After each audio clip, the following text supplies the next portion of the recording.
ওজন কমাতে অনেকেই ডায়েটিং করে, এরপরে কয়েকদিন পর বাদ দিয়ে দেয়। তারা কিন্তু ইচ্ছা করে বাদ দেয় না।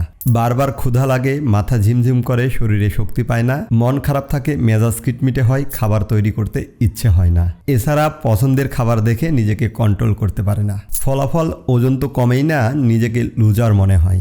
আসলে এরকম কেন হয়? ডায়েটিং করা কি সত্যিই কঠিন? যাদের সাথে এরকম হয় তারা আসলে ক্র্যাশ ডায়েট ফলো করে, মানে নামমাত্র খাবার খেয়ে ডায়েটিং করার চেষ্টা করেন, যেটা অত্যন্ত ঝুঁকিপূর্ণ। যেমন অনেককেই দেখি বলে, আমি সকালে লেবু পানি, চিয়া সিড খাই, দুপুরে একটা ডিম, সাথে সামান্য পরিমাণ ভাত ও কিছু শসা থাকে, এবং রাত্রে বাদাম কিংবা খেজুর খাই। এরকম কঠিন ডায়েট ফলো করলে তো কয়েকদিন পর হতাশ হতেই হবে।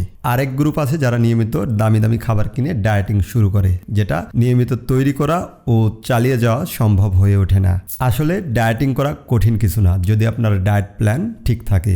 ধরুন আপনার প্রতিদিন 2000 ক্যালোরির খাবারের প্রয়োজন, আপনি 1000 ক্যালোরির খাবার খেলেন, তাহলে আপনার ওজন কমবে ঠিকই, কিন্তু এ ধরনের ডায়েট দীর্ঘদিন কন্টিনিউ করা সম্ভব হবে না। আপনাকে খেতে হবে 1500 ক্যালোরির খাবার, বা চাহিদার থেকে 5 থেকে 700 ক্যালোরির খাবার কম খেতে হবে, যেখানে কার্বোহাইড্রেট, প্রোটিন এবং ফ্যাট সহ সকল জাতীয় খাদ্য উপাদান থাকবে। প্রোটিন ও ফাইবারযুক্ত খাবার বেশি খেতে হবে, তাহলে ক্ষুধা কম লাগবে, ওজন কমবে। কিভাবে তৈরি করবেন পারফেক্ট ডায়েট প্ল্যান? আপনাদের জন্য আমি একটা অ্যাপ বানিয়েছি, যেখানে শুধুমাত্র আপনার ওজন উচ্চতা দিলেই আপনার জন্য একটা পারফেক্ট ডায়েট প্ল্যান তৈরি করে দিবে।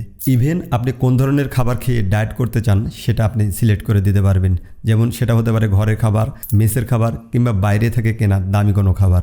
ডায়েট প্ল্যান অ্যাপটির লিঙ্ক লাগলে মেসেজ কিংবা কমেন্ট করতে পারেন, কিংবা আমার এফবিতে লিঙ্ক দেওয়া আছে, সেখান থেকে নিতে পারেন, ফলো করতে পারেন, কারণ আমরা একসাথে ফিট থাকবো ইনশাআল্লাহ।